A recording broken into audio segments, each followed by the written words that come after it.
시청자 여러분 안녕하세요. 오늘도 기출문제를 같이 한번 풀어보겠습니다. 구독과 좋아요 부탁드리겠습니다.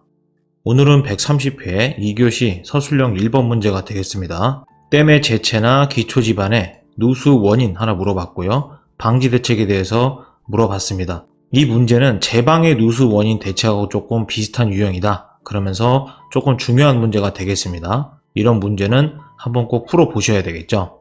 그래서 먼저 중요한 거를 보시면은요. 키는 이제 누수 형태 같은 거를 한번 언급을 해볼 수가 있고요. 아니면은 뭐 조사 항목이라든가 조사 절차, 그러니까 누수가 발생을 했을 때 혹은 누수가 발생이 예상이 됐을 때 조사 항목이나 조사 절차를 얘기를 하는 거죠. 그리고 방지 대책을 물어봤으니까 대책 수립 방안이라든가 그 다음에 이런 것들을 모니터링 하기 위해서 뭐 누수가 발생을 하거나 어느 경로로 일어나는지 이런 계측 관리 방안도 한번 언급을 해볼 수가 있고요. 그리고 누수가 나왔으니까 필댐에 대한 누수 모식도 같은 것도 언급을 해볼 수가 있겠죠. 그리고 이제 누수가 일어나기 전에 누수에 대한 검토 방법 이런 것들도 한번 언급을 해볼 수가 있겠습니다. 자, 그러면 대제목부터 보겠습니다. 먼저 물어보지 않은 걸 하나 집어넣었는데요. 댐 재체나 기초 지반의 누수 형태를 한번 언급을 해봤습니다.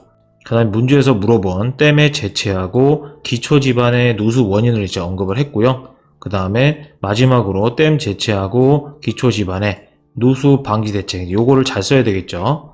먼저 누수 형태를 보시면요, 크게 두 가지를 좀 가지고 와봤습니다. 댐 재체하고 기초 이쪽을 관통하는 누수, 이게 이제 파이핑에 대한 그런 모식도인데요. 요거를 한번 가지고 와봤습니다. 그리고 이 오른쪽에 있는 거는 필댐 코어에서 관통되는 누수, 요거 있죠? 여기 이 두 가지 모식도를 참고를 해가지고 여기다가 뭐 부연 설명을 쓰셔도 되고요. 뭐 현장 명의라든가 이런 거를 같이 쓰시면 더 좋겠죠.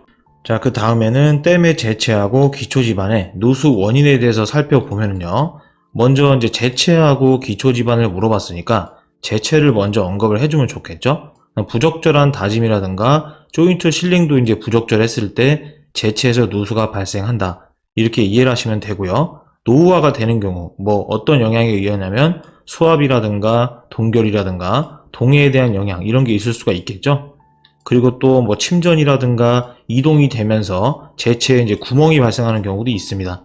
이런 경우도 있고요. 그 다음에 기초 지반을 또 물어봤죠. 여기에 대한 원인은 지질 단층이라든가 균열이 발생했을 때, 그럼으로써 물 침투 경로가 발생해서 누수가 확대되더라, 이렇게 볼 수가 있고요. 그 다음에 이제 파이핑 영향, 여기 위에 있죠. 이런 영향에 의해서 도관이 형성이 돼서 이렇게 누수가 발생도 하고요. 아니면 부등치마가 발생을 해서 누수가 발생하더라, 이렇게 정리를 할 수가 있습니다.